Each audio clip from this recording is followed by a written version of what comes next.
So here's what I feel like.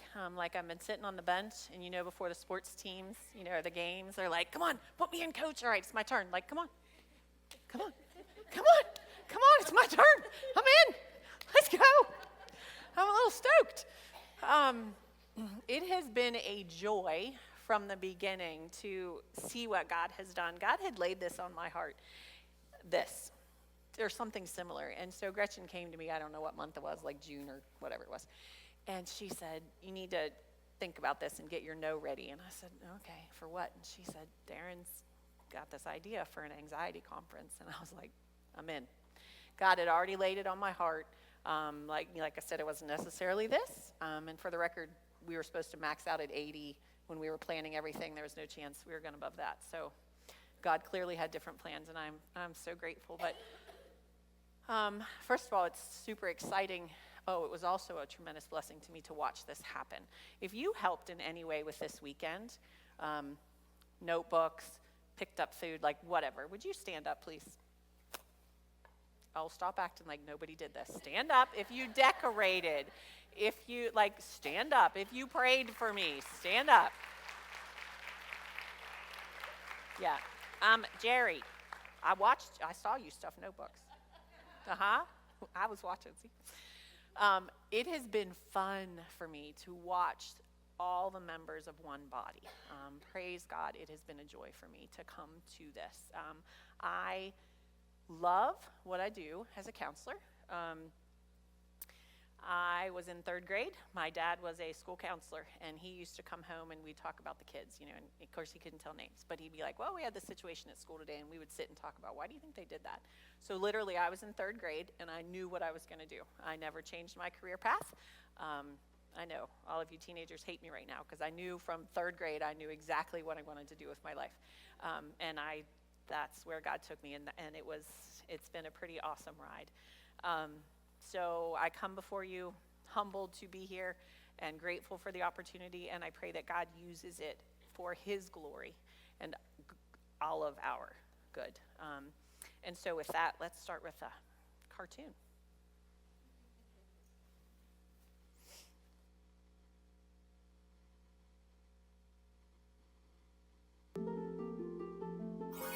Tales with Gigi presents Chicken Little.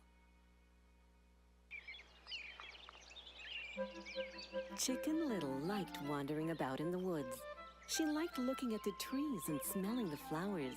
She loved listening to the birds singing. One day while she was walking, an acorn fell from a tree and hit the top of her little head. Oh my, the sky is falling down. I must run and tell Lion about it, said Chicken Little, and began to run. She ran and ran until she met the hen. Where are you going? The hen asked.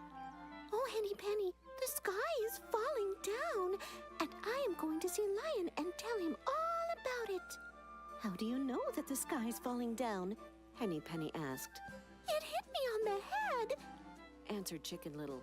Let me come with you, said Henny Penny. So the two ran and ran until they met the duck. The sky is falling down, said Henny Penny. So we're going to see the lion and tell him all about it. How do you know that the sky is falling down? Ducky Lucky asked. It hit Chicken Little on the head, said Henny Penny. May I come with you? Asked Ducky Lucky. Of course, said Henny Penny. So all three of them ran on and on until they met the fox. Where are you going? Asked the fox. The sky is falling down, and we're going to see the lion and tell him all about it, said Ducky Lucky. Do you know where he lives? Asked the fox. I don't, said Chicken Little. I don't, said Henny Penny. I don't, said Ducky Lucky. I do, said the fox. Come with me, and I can show you the way. He led them through the woods, on and on, until they reached his den. Come right in, said the fox. And they all went in, but they never came out again. You should never trust a stranger.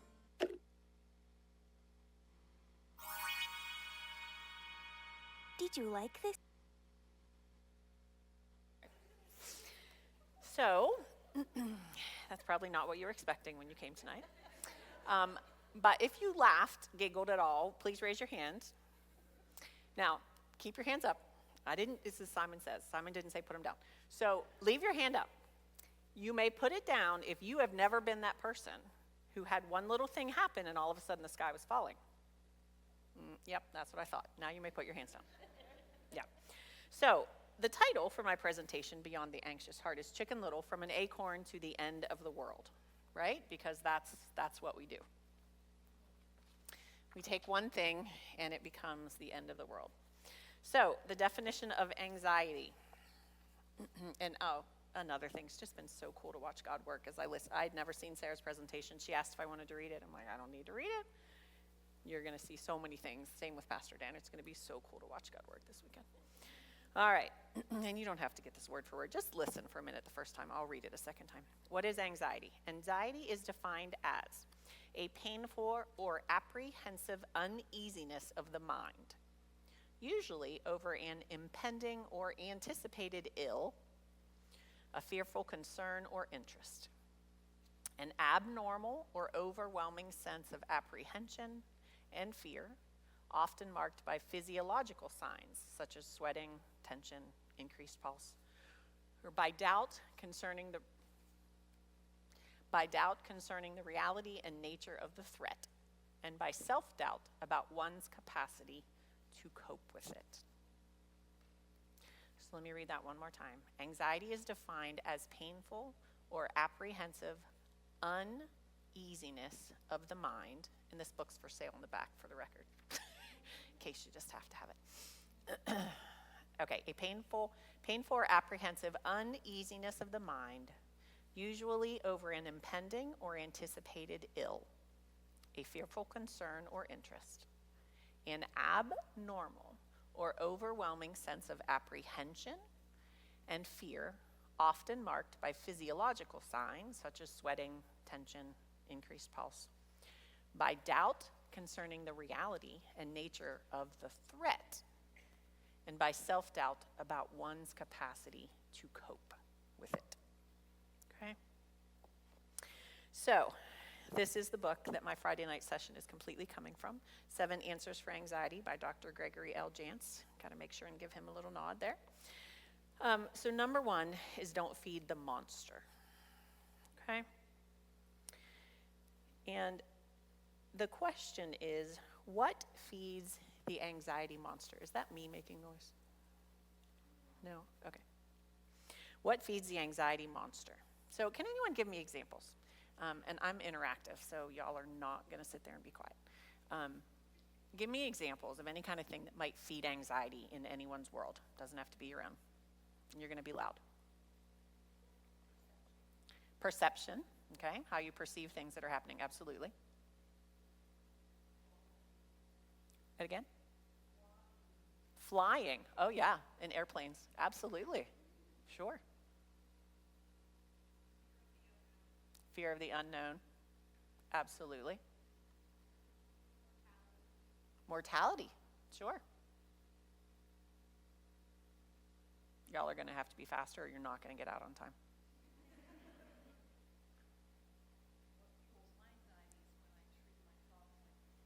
Oh, amen. We're going to go there. Yeah, when we treat our thoughts like they're real, for sure. Let's go one more. Betrayal of the future. Okay, absolutely. Betrayal is another one, but yeah, fear of the future, for sure. So, hard situations. How about these? How many of you have had situations where your loved one was supposed to be home at a certain time, right? They don't call, they don't text. You're watching the news or Facebook on the road thing that says, like, you know, the 470 road report or whatever, a High Valley road report, whatever it is, and it's like, oh yeah, there's a huge, you know, whatever, car on fire. You're like trying to get the picture bigger. Is that my husband's car? Like, it's cracking me up right now because I see like this recognition on people's faces, and I'm trying really hard not to single you out. I'll try to be really nice. Yeah, who's had the do or die test? This test. This is the one that my entire life hangs on, this one test. Only this one. The rest of my life will cease tomorrow if my test is not, right? The big decision. Oh, I have a new job. Do I take it? Do I move? Do I change churches? Do I I see lots of new people here who have come to our church. So many decisions, and so many of them can just fuel that anxiety monster. And you look at the bottom of your page, it says the anxiety monster must be starved. So we have to recognize, first we want to just take those real life situations and recognize that we all face them.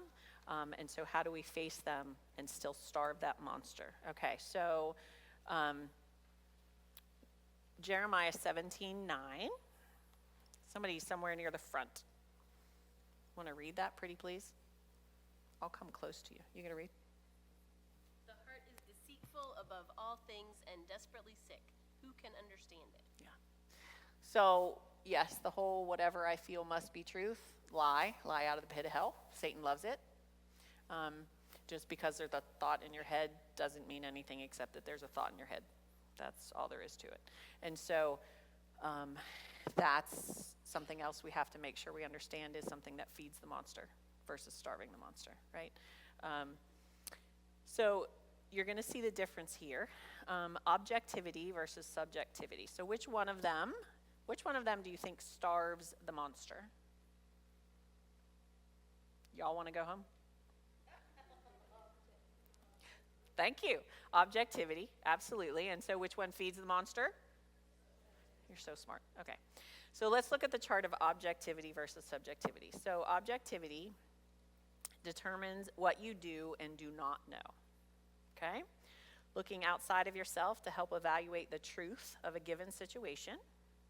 It evaluates and it asks questions like, what are the odds and what do the facts tell me? Okay? Subjectivity, which is feeding our monster. It reaches a definite conclusion based on very little evidence. It looks within to our own thoughts and feelings for the truth, in quotes. It concludes, and it needs no further evidence than its own perception. This is how I feel, so it must be true, right? Okay, so let's get my dry erase board.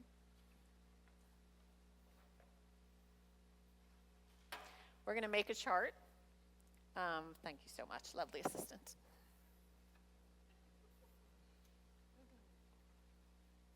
Okay, so I'm going to move that to the other side so I can see my paper. All right, so let's do objectivity versus subjectivity. Okay, so let's go right down the path. Determining what you do and do not know. Okay, so let's take our family member coming home too late, because I got a lot of head nods on that one. So, okay, objectively, the first one says, determine what you do and do not know. Y'all are going to have to shout, what do we know in that example? He's late. Okay? What do we not know? Why? We don't know why he's late. We don't know where he is. If he's alive? Oh, you're going to love, this is you right here. All right. Okay. Sorry, I thought I was going to try to be nice, Laura. My fault. Okay. So, looking outside of yourself to help evaluate the truth of a given situation. Okay, so objectively, or actually, let's go over here. Laura, could you say that one more time? Okay. That would be on the subjective side. If he's alive. Okay, so objectively, we know that, technically, we know that that's, oh, we're just going to leave it on the subjective side. Okay. Looking outside of yourself to help evaluate the truth of a given situation. Okay, so is it factually true that he's late? Yes, absolutely. So check mark, this is still a fact. He's still late, hasn't checked in, hasn't texted. What did we do before cell phones? We probably had less anxiety, frankly. Yeah. So it looks within to our own thoughts and feelings for truth. Laura, could you just tell me that one more time? Is he dead? Okay. Evaluates. Okay. So we're going to look critically at this situation. We know for sure he actually is late. We don't know why. He for sure literally hasn't checked in. Let's go down to the next one. Ask questions like, what are the odds? Okay. What are the odds that he's dead?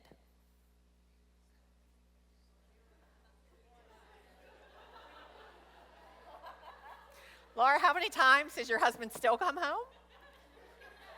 A lot. Yeah. His percentage is really good at this point.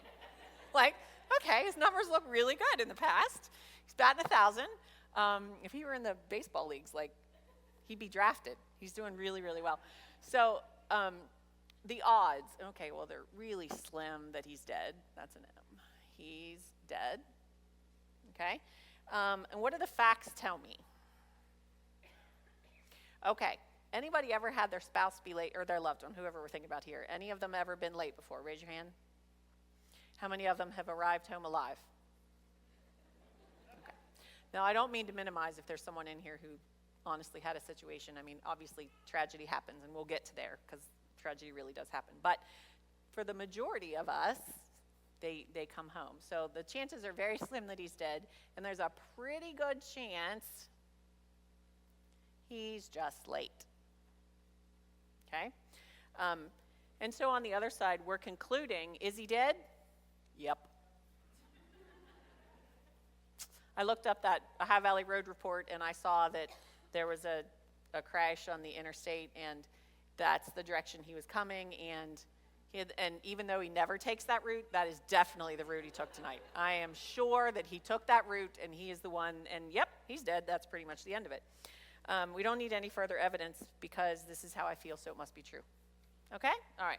So let's take a word. So if I'm sitting at home and can you guys still see that you good over there? Okay. Karen, you can't see. Okay. You matter too, Karen. All right. So if we can you see it now?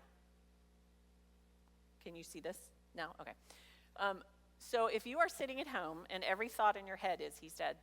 I wonder if he's dead. Oh, he's probably dead. He's definitely dead this time. Yeah, is he dead? Yep. I feel this panic in my heart palpitations, and I just have this sense, like I know something's wrong. I know he's dead. If he's not dead, he's at least injured. He's definitely injured. It was a terrible crash, big pile up, 65 cars. I know that he's dead. Okay, give me a word. How are you going to be feeling? Sick, scared. We could put a lot of words in there, right? On a scale of 1 to 10, if 10 is the absolute worst that you could feel, if you sat and listened to this for the 45 minutes I'll even give you 15. Let's just say he's only 15 minutes late because he was almost out of gas and he had to stop and get gas, right? Okay? Because he couldn't make it home to his loving family member if he didn't get gas. If you listen to this for just 15 minutes on a scale of 1 to 10, 10 being the worst, how sick and scared do you think you're going to feel? 10, 8. Okay, so we'll give it an 8 just to be, we're going to downplay it. We're looking real cool. We're real chill. We're not nervous, okay? So now let's take this. So for that same 15 minutes, we're sitting at home and we're saying, okay, he's late. This person in my life, maybe it's your teenager, like, whatever. Okay, they're late. They are late, and they're usually not late. Occasionally they're late, but hasn't checked in. Okay, that's a fact. The chances that he's actually dead are probably pretty slim. He has definitely been late before. Okay, so now how sick or scared am I going to feel over here? 3, I hear. What else? You like 3, 6? We'll split it. We'll give it a 4.5. Okay? So if you do life at a sick and scared 8, how does life feel? Right? Bad. If you do life at a sick or scared 4.5, how are we feeling? I mean, ideally, sure, I'd like to drop that to a 0, but I'll live at a 4.5 a lot longer than I'll live at an 8. Okay? Did what happened changed? No. What did we change? Sarah. Right? That's all we changed. All we changed was what's running around in our head for 15 minutes. Nothing factually changed. Jeremiah 17:9 tells us, just because you feel something doesn't mean it's real. Okay? You have to understand that every time a thought pops in your head, that does not mean anything except, well, you're having a thought. Congratulations. Your brain is functioning, life is good. Doesn't mean it's real, okay? Does this make sense? Okay? All right. So turn the page. So, Sarah, again, this is like right out of your stuff. God is good, right? He is cool. All right. So what we're going to do is we're going to take your deepest fear, okay, and we're going to figure out what are we going to do with it, okay? So what was your deepest fear? Because I'm just going to keep rolling with this example. What was it? He's dead. So your teenager, your father, your husband, your whatever is dead. And I mean, guys, tragedy happens. You know, I should have issued a trigger warning. If this has happened to anyone, I'm triggering you right now. But so let's talk about, okay, so if you look at your chart, my current fear, he's dead. Okay? What is the likelihood of that actually happening based on the facts? Well, we've already figured out it's pretty slim. So it's got a slim chance. But if you go on in your worksheet, if it were to happen, what could I do? Louder? Nothing. Okay, so I can't stop it.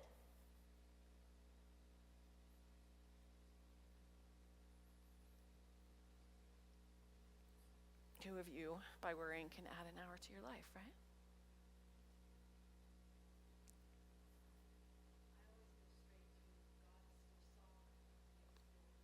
Yep. Yep.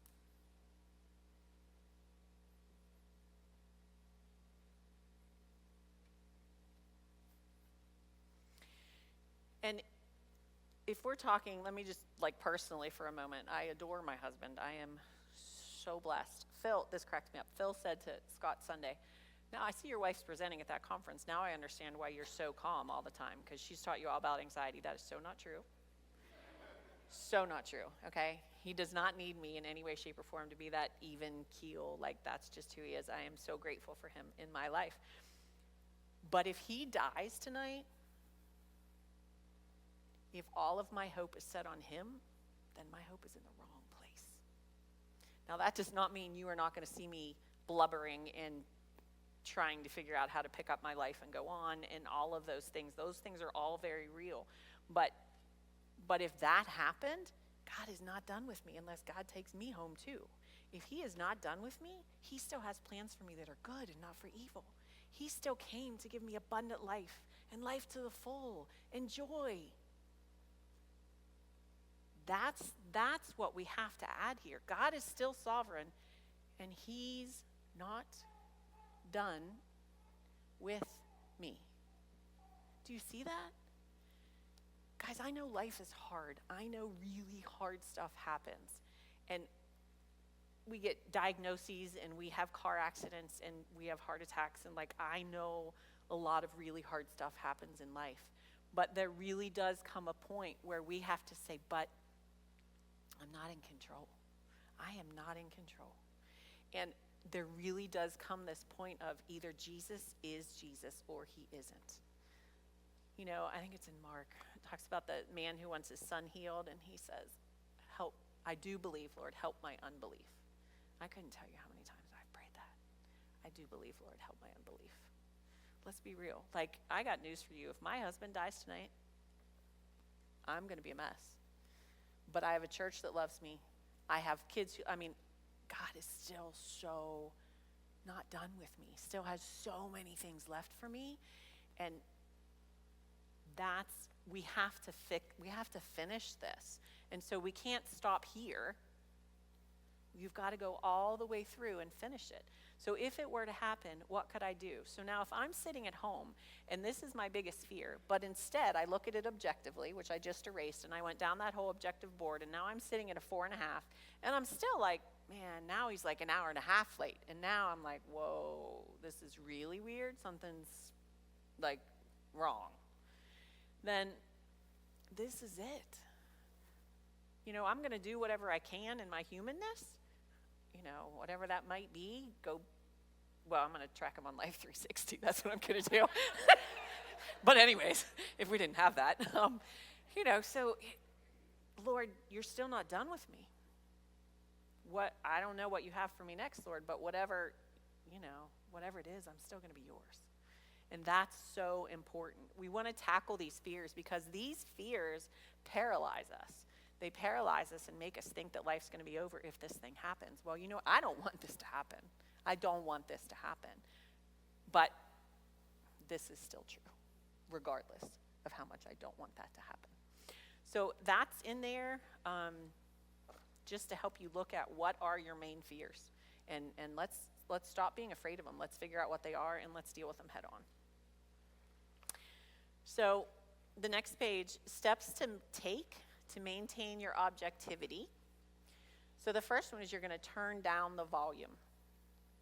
Okay? So remember earlier the objective and the subjective side. So if we would, you're pretending with me here, the subjective side is still here. And so it was at an 8, I think we said, right? That's too loud. That's too loud. So you need that objective side to turn that down. You need to be able to look at the facts, what is actually happening, what do you know, what do you not know, those kinds of things. The next one is, and deal with that fear, with that worksheet that we just talked about. Change the channel. Would somebody look up Psalm 34:18? It's 18. Yeah, sorry, there's a typo. I was going through the workbook just a little bit ago. Just saying. Psalm 34:18. Somebody want to read that in the front? Dina? Oh, thanks. The Lord is near to the brokenhearted and saves the crushed in spirit. Beautiful. That is changing the channel. How about 1 Peter 5:7? Would someone read that for me, and I'll just get real nice and close to you.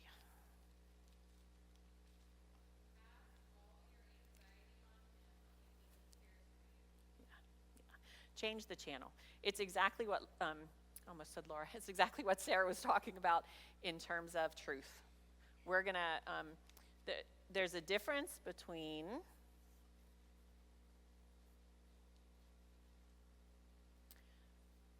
truth, and those T's are nice and fancy, aren't they? Cute. And truth. Which one you want? Which one you're going to live by? This is Christ. This is what he says is true. This is what he says about you. This is what he says in his word. This is truth with a capital T. And I really like these little fancy T's, but it's junk. The truth that you feel is junk. If it is not grounded in the truth of God's word, it is junk. So another thing I wrote in there is start a gratitude channel. Keep a notebook. I think Sarah said the same thing. Keep a notebook. Keep a gratitude journal for yourself. Maybe write things you are thankful for daily. Maybe write 3 to 5 sentences about one positive experience daily. Maybe write a thank you note to someone else who has helped you. I think Sarah said it's impossible to feel gratitude and anxiety at the same time. Yes, amen. Number 2, right size the small stuff. That is your blank. Right size the small stuff. So accept the small stuff, taking it personally or not. Your next blank is recognizing your lack of control. So let's use the example. I may or may not, I'm not going to tell you which, be someone who likes to leave close to almost late. If you're here 15 minutes early, that is a complete waste of time. You could have run at least 3 errands before you got here, okay?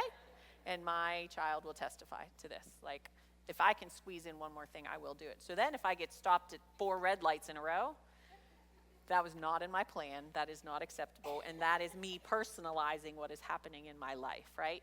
So it's not as if those red lights said, Amy Wade's coming. We're going to get her this time. Bink, bink, bink, bink, bink, right?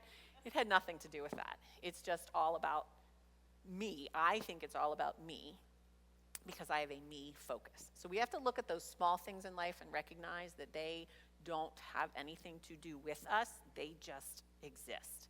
They just happen. Now they do impact our world sometimes, but those things happen. So, and when those happen, so then you want to look at the source. Source is your next word. Source of the anxiety.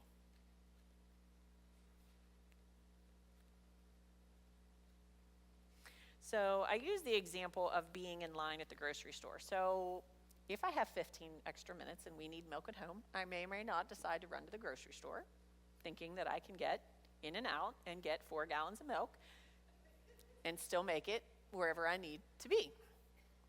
So now, we're going to use a technique that we call the downward arrow. So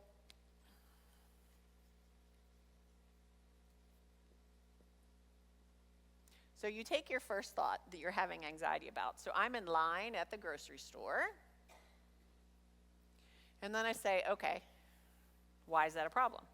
Well, take it down to the next level. It's a problem because the line is slow.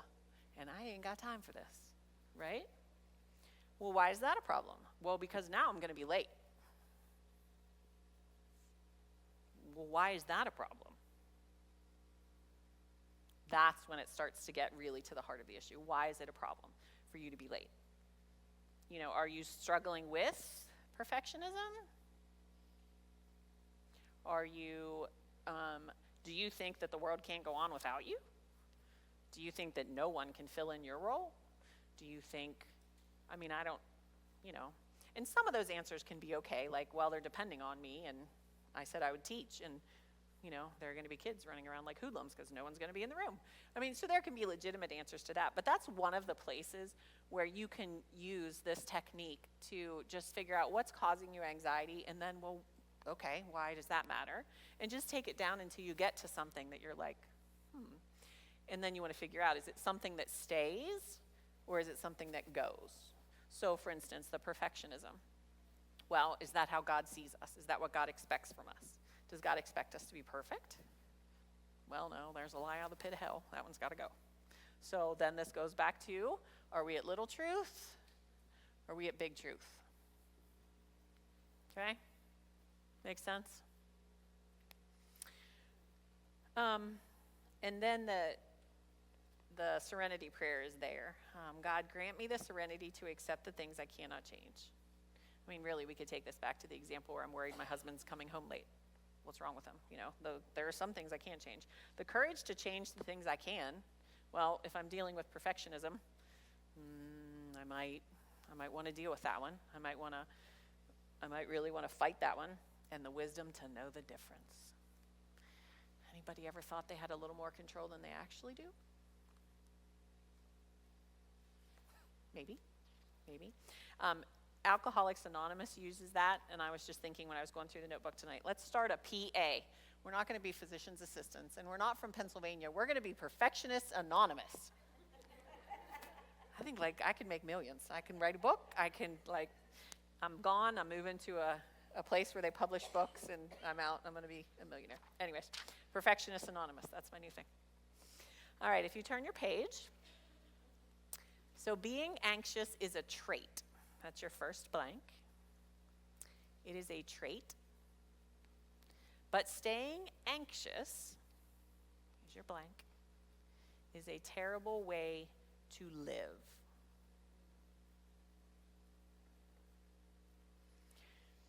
So again, you want to look at how long it stays. We have a son, and so one of the things as he was growing that we talked about is, so like these nasty, disgusting billboards that are out places, how long you look at something, you can't drive down the road and never see a billboard, right? But how long you stare at the billboard? So just as I am expecting him to be responsible with his eyes and protect his eyes, we have got to expect ourselves to be paying attention to how long are we staying on that. Okay? There is no difference there. There has to be a level of responsibility in anxiety. And in case anybody thinks I'm minimizing how difficult it can be, we'll get there tomorrow, I promise. Like, I'm not. I'm just going through this lovely little book that has a lot of really good tips. We'll talk about more stuff tomorrow. So there has to be a level of personal responsibility. How long am I going to allow this thought to stay in my head? Tomorrow, I'm going to spend an entire hour giving you tools and tips and tricks for ways to get thoughts out of your head, okay? And then it says, what are you hoarding? So usually we think about hoarding stuff. Anybody ever watch those hoarding shows? Craziness. I've been in, you don't want to know. I had a client one time, you do not want to know what he was hoarding, but I will not tell you on this. But later, come ask me, I'll tell you what he was hoarding. So we think of hoarding stuff, but that's not like, yeah, that's a real thing, but you can hoard thoughts. There's no difference. Are you a hoarder? It's not good to crowd your house with stuff. It's not good to crowd your mind with trash either. It's exactly the same concept. And then turn down the volume. Untwist your me world. Me, capital letters, in quotes, untwist your me world. It's not all about you. I'm sorry. I mean, Jesus died for you because you're amazing and he loves you and he created you and he knew you as he was weaving together your parts inside your mother. Like, wow. But all this is not about you. Not about you. So let's turn the page. Ooh. Pastor Darren, you are right about that clock. It is unacceptable. Woo, y'all got to listen faster. Okay, number 3, work and not working. That's your blank. Work and not working. Are you at ease or on guard? I picture the Buckingham Palace guards, right?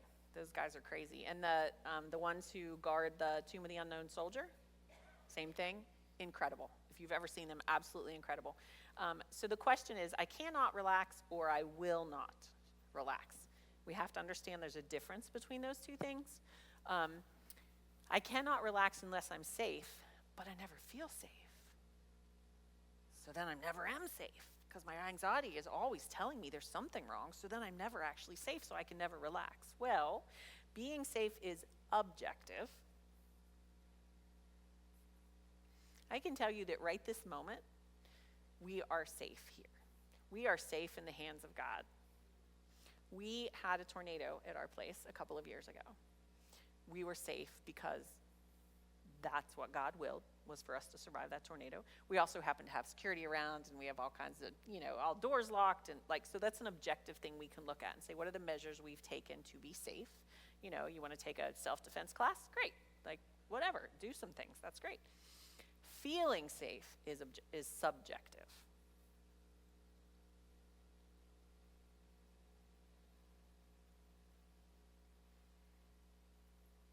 Because the heart is exceedingly wicked, and who can? Thank you. Who can know it, right? So we want to consider contentment. Philippians 4:11, not that I am speaking of being in need, for I have learned in whatever situation I am to be content. What is the key word in that sentence? Anyone?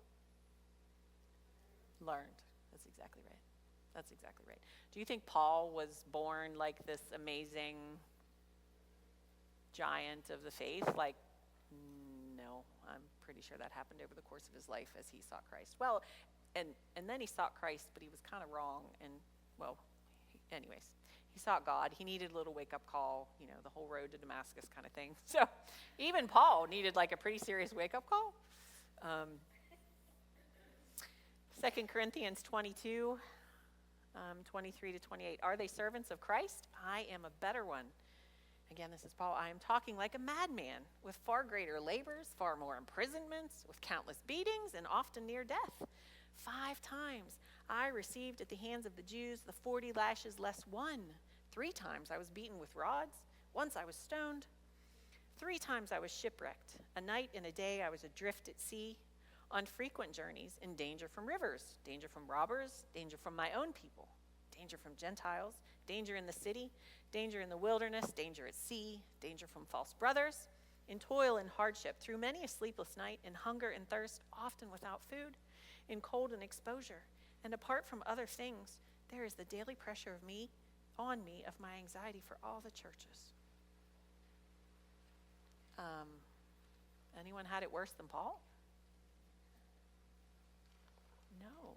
And he still talks about the anxiety he has for the churches. He was still human. He was an amazing servant of the Lord. He was still human, though, and he had learned in whatever situation I am to be content. So it is something that you can work on learning.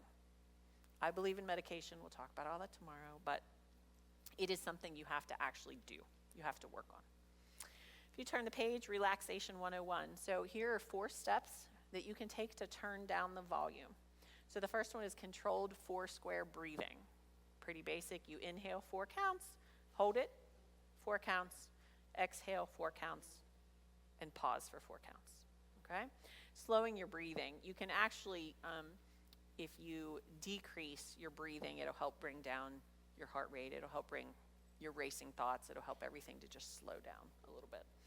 Rolling relaxation. So one of the things, this is a grounding technique, again, that Sarah talked about. So this is one we'll use in my office sometimes, and I'll teach clients is, so if you sit in a chair, and then the first thing I have them, so they close their eyes, and then the first thing I have them do is push on the floor. And so they tense like all of their muscles all the way up, up through their thighs. Squeeze it, hold it, and then you relax it. Then you do the same thing again. And then you're squeezing your legs together. So now I've got every single muscle, like my feet all the way up to my hips. Again, like just tight. You don't like it. And then you relax it. You're going to let them hold it you're going to hold it for a couple of seconds because you want to feel that tension and then that release. And then if you're sitting in a chair, the next thing you do is push your back against the back of your chair because it's going to tighten everything up in your core. You're going to hold that and release it. And then do that a couple times. Then you're going to do your fists, tighten, release, do that a couple times. And then you're going to tighten your fists and pull your arms in. So now you've got literally everything from your core up. Everything is just tight and uncomfortable. You're going to squeeze that, feel that tension, and then release that a couple of times, okay? And then usually I just do a couple of slow breaths with it. So it's just that rolling, he just calls it rolling relaxation from bottom to top, where you're teaching your body, because if you're anxious, I guarantee you've got muscles that are tight. So if you are teaching your body, yes, this is what tension feels like, but you know what, this is what relaxation feels like. There's a difference between them, and then you can learn to coach your muscles. That's really helpful. Restful sleep, just trying as much as you're able to change your schedule so that you can get enough sleep is a big, big deal. Not having enough sleep is a huge trigger for a lot of people with anxiety. Life unplugged. Learn to enjoy quiet. Don't run away from it. So take that walk. If the thoughts in your head are so crazy, they're so racing, it's driving you nuts, then take that walk. And you're like, oh, Lord, I love that oak tree. Is it an oak tree? I think it's an oak tree. Oh, the acorn just hit me on the head. Oh, that's okay. The sky's not falling. It's an acorn. Like, if you have to have outside verbal racing monologue, do it. Because it will use your brain up to the point where it doesn't have time to be focused on the subjective. Does that make sense? Okay. The other side is changing the channel. Choose something small and do it for 1 minute. So pet the cat, like force yourself. If you're one of those people who can't relax, then literally look at your watch. I'll do it for 10 seconds the first time. I'm going to pet this cat. I'm going to pet the cat for 10 seconds. Like, if that's how you have to start, then that's how you start. Like, whatever it takes, that's how you start. Find your happy place. So take a mental getaway. Look through old pictures. What was that vacation you loved? Or, call somebody you love, whatever. Work out. Get exercise. Get your endorphins kicking. Pray. Read your Bible. Take baby steps is your next one. Take baby steps. Philippians 4:19. And my God will supply every need of yours according to his riches in glory in Christ Jesus. And he has a lot of riches. 2 Peter 1:3. His divine power has granted to us all things that pertain to life and godliness through the knowledge of him who called us to his own glory and excellence. I am going to work through that ladder.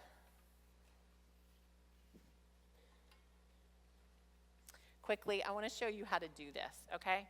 So I can't draw, so here's my ladder.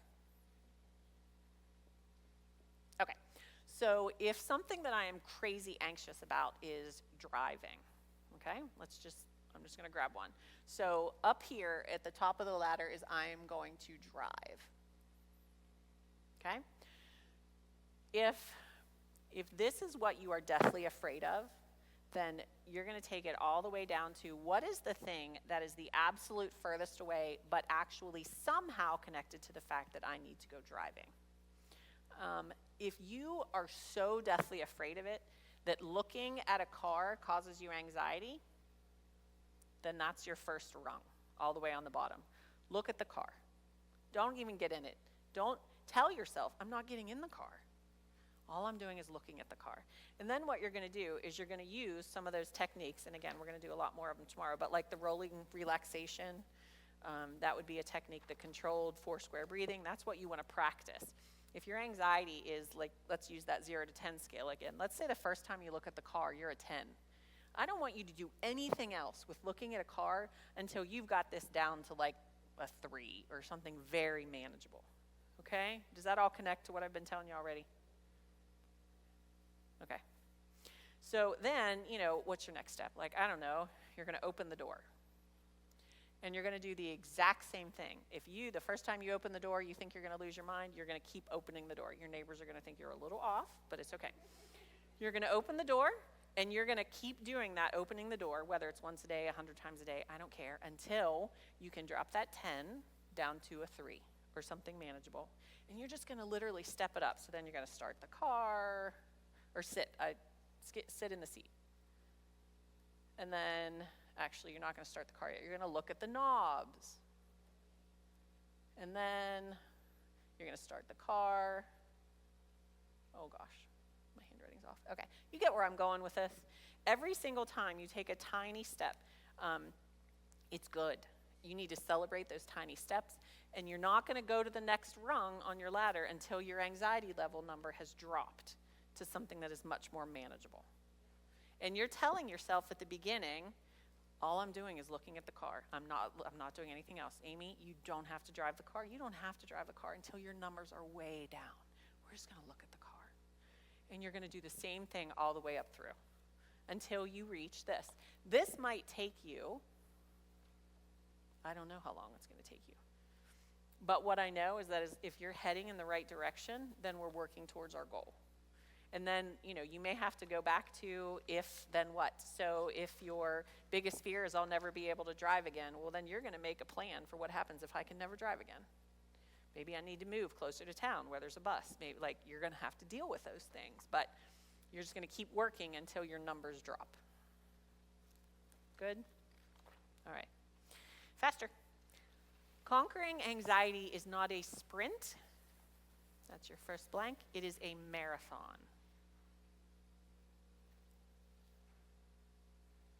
It's the exact same thing you saw me do here. Generally speaking, if someone says, I need to drive a car, but it causes me a ton of anxiety, they're going to get in the car and they're going to drive it and they're going to be freaking out. You're not winning. You are teaching your brain to continue freaking out. Stop. You've got to work on this. Whatever level you need to start at, that's where you need to start. And then you're going to keep working your way up until you can drive that car. Okay? It is not a sprint. It is a marathon. Turn down the volume. Untwist the habit of predicting the future. Okay?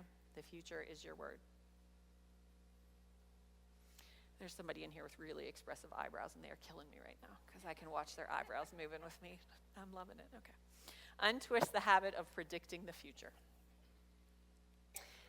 And this, if we roll with this example, I'm never going to drive. I'm never going to drive. I'm never going to drive again. I had that really bad crash. What am I going to do? I'm never going to drive again. I'm never going to be able to go to the grocery store. I'm probably going to starve to death. I don't know. I'm probably going to die here in my house. And my neighbors are going to find me 17 days later because the smell's so bad it finally reached their house. The sky is falling from an acorn to the end of the world, right? Okay, Psalm 37:23. The steps of a man are established by the Lord when he delights in his way. Proverbs 14:15. The simple believes everything, but the prudent gives thought to his steps. Answer number 5. Make healthy choices. Is your blank? Healthy choices. And your next blank is anxiety winds you up and then tears you down. Oh, this is a great moment for me to toss in here that my session tonight was sent in picture form, handwritten, to a certain person who probably doesn't want me to say her name. And this is what I got back with like all these little things. It makes me look like I know something, which is very funny. All right, so anxiety winds you up and then tears you down. And fill the tank. So I'm not going to spend long on this. You guys hear this stuff, but it really, really matters. Decrease your processed foods. Increase your water. Increase your exercise. Decrease your caffeine. Take a walk. Like, those things really matter. You know, you're trying to decrease your anxiety and you're drinking like 2 iced lattes a day, or, you know, like, what are the ventis? Shh. Well, I think are those the big ones? Whatever. Anyways, yeah. So that's probably not helping you. Answer number 6, write your script. Okay. So that cute little character there tells you that we're talking about a movie, right? So the script is what those lovely famous actors who are very overpaid get whenever they are considering a new movie. They get to read the script, right? So you're going to write your own script. So you're going to write it out. So my script might say, I'm a potentially middle-aged female who is riddled with anxiety, and I can't leave the house without wondering what's going to happen. I feel like there's going to be a car wreck, and every time I pass people on the interstate, I can just feel my car shaking, and this is my script, right? Okay, so now you write it out, like this is what I'm like on a regular basis, and then you read it. And if you were looking for a part, would you take that? No, right? No, thank you. I do not wish to have this script. Thank you very much. And so then, so the read-through is, do you accept the part? And if you don't, well, then you're going to have to change it. You got to recognize it, and then you're like, no thanks, I'm out. I'm going to change it. I don't want that part. I want to play a different part in this play. And if you are so ingrained, I don't know what the word is I'm looking, involved, enmeshed in that script, and you can't, ask somebody else. Write a script for my life. What part would I play?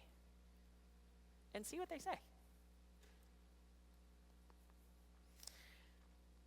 The last one is to set your anchor. Set your anchor. Matthew 7:24-27. Everyone then who hears these words of mine and does them will be like a wise man who built his house on the rock. And the rain fell and the floods came and the winds blew and beat on the house, but it did not fall because it had been founded on the rock. Anybody doing that the motions to the kids song in your head? Built his house on the rock. Everyone who hears these words of mine and does not do them will be like a foolish man who built his house on the sand. Ephesians 4:14, so that we may no longer be children tossed to and fro by the waves and carried about by every wind of doctrine, by human cunning, by craftiness and deceitful schemes. In Philippians 4:6, do not be anxious about anything, but in everything by prayer and supplication with thanksgiving let your requests be made known to God. So to end tonight, we have a short list of God's promises, and they are so many more. What you need to understand is part of what I'm trying to teach you is to brainwash yourself, okay? You thought brainwashing was bad. No, actually it's not. As long as you're brainwashing yourself with the big T, truth, it's all good. It's great. That's a great game plan. Brainwash yourself with big T truth, okay? Here are several of them that you can use. But brainwash yourself so that those are the thoughts that are in your head all the time, is the big T truth, okay? In your folders, there are envelopes, right? And, may I? Thank you, sir. All right, you should have one that says,